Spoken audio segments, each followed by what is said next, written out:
भी बताता है आज से 5000 वर्ष पहले जिसमें महाभारत का पीरियड था, उसमें मगध की राजधानी राजगीर थी। यहाँ के राजा जरासंध महाराज थे।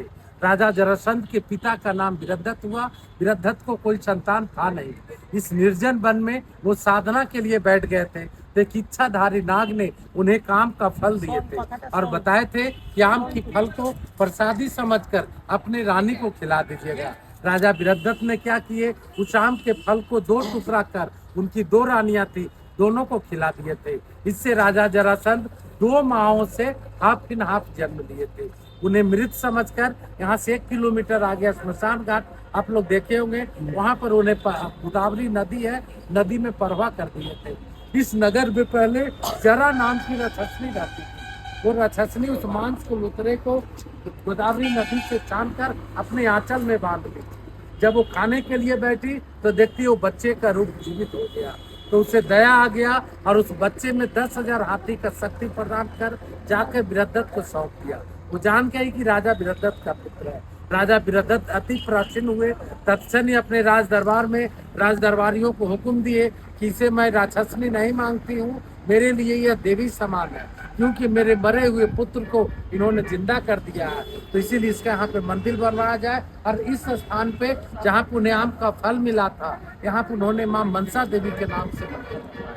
राजा जरासंध महाराज जब चक्रवर्ती सम्राट हुए तो उनके ऊपर में किसी भी तरह का संकट आता था, इस स्थान पे बैठकर माँ मनसा देवी के नाम से अर्थात इच्छाधारी नाग का वो पूजा जग करते थे। इच्छाधारी नाग प्रसन्न होकर पूरे नगर निवासी को सेफ्टी सुरक्षा किया करती थी। जब इस मोनुमेंट की खुदाई 1861 ईस्वी में लॉर्ड कनिंघम साहब ने करवाए थे, तो 18 फीट खुदाई करने के बाद इसके अंदर से माँ मनसा देवी की प्रतिमा मिली है, जो कि आज भी नालंदा म्यूजियम में है।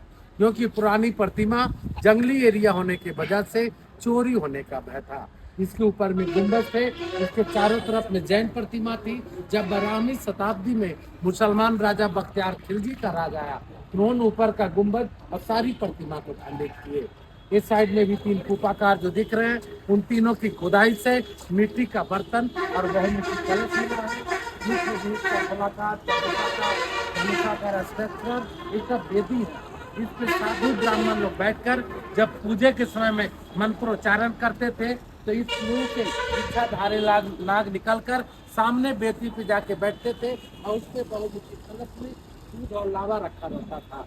जब वो इच्छाधारी नाग जाकर दूध और लावा खा लेते थे, तो राजा जरासंध महाराज समझते थे कि मेरी मन्नत पूरी हो जाएगी। गेट के पास में भी 3 क्वार्टर रखे हैं। वो गेट की तरह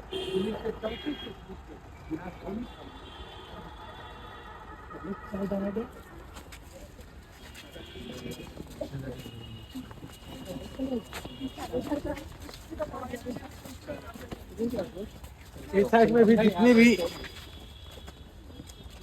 जितने भी ईंट के गोलाकार चौकुटाकार स्ट्रक्चरर समस्त वेदी, इन सबों पे साधु महात्मा लोग बैठकर साधना किया करते थे। इस साइड में भी छोटे छोटे जो देख रहे हैं कॉर्ड ऐसा, इन सबों में पूजे की थाली रखी जाती थी। अब इसमें जितने भी लोहे के गाटर जो लगे देख रहे हैं, ये सभी बाद में आर्कियोलॉजिकल डिपार्टमेंट के द्वारा प्रोटेक्शन हेतु लगाया गया है। अब यहाँ से आप लोग 1 किलोमीटर आगे जाएंगे तो आपको सोन भंडार मिलेगा। इसे बताया जाता है कि वहाँ पे राजा बिंबिसार का बेहतरीन खजाना छिपा गया है। जब बिंबिसार का पुत्र अजातशत्रु अपने पिता को ही बंदी बना लिए थे, तब बिंबिसार की पत्नी रानी कौशल्या गुस्से में आकर अपना सारा खजाना जैन मुनि गौतम स्वामी को दान कर गई थी। वो जैन साधु थे, उन्हें धन की आवश्यकता थी नहीं। उसकी प्रोटेक्शन हेतु वहाँ पे पत्थर के दरवाजा बंद किए और एक लिपि लिखे कि जो कोई भी पढ़ लेंगे वो दरवाजा ऑटोमेटिक खुल जाएगा, लेकिन आज तक कोई पढ़े नहीं है। ब्रिटिश गवर्नमेंट उसे तोड़ना चाहे थे, लेकिन तोप से भी टूटा नहीं। इंडिया गवर्नमेंट आज तक उसे तोड़ने की कोशिश किए नहीं है, क्योंकि भारत के first scientist doctor Jagdish Chandra Bose, उन्होंने गर्म पानी आगे स्नान किए होंगे। गर्म पानी हॉट स्प्रिंग जो है, उसके वाटर को टेस्ट कर बताए थे कि राजगीर की पहाड़ों में एक्सेस मात्रा में सल्फर, रेडियम और आयरन पाया जाता है। यदि उसे दोबारा डायनामाइट से तोड़ा जाएगा तो टूट जाएगा, लेकिन सल्फर के रिएक्शन से विस्फोट होने का डर है। इंडिया गवर्नमेंट राजगीर एक इंटरनेशनल पैलेस समझकर आज तक इसे तोड़ने की कोशिश किए नहीं है। That's all. और मैं प्राइवेट गाइड हूँ सर जी, आप लोग का सेवा के लिए रहता हूँ, इसीलिए आप सबों से यथासंभव जो हो सके 50, 20, 50 सबों अपने अपने हाथे से, बच्चों लोग गुरु को गुरु दक्षिणा समझकर आप सभी अपने अपने हाथों से देने के कष्ट करेंगे, क्योंकि हम लोग को सरकार से किसी तरह की सहायता नहीं मिलती है। आप ट्रेनिंग करके आप लोगों की सहायता के साथ आप लोग बाकी यहाँ से जितना भी लोग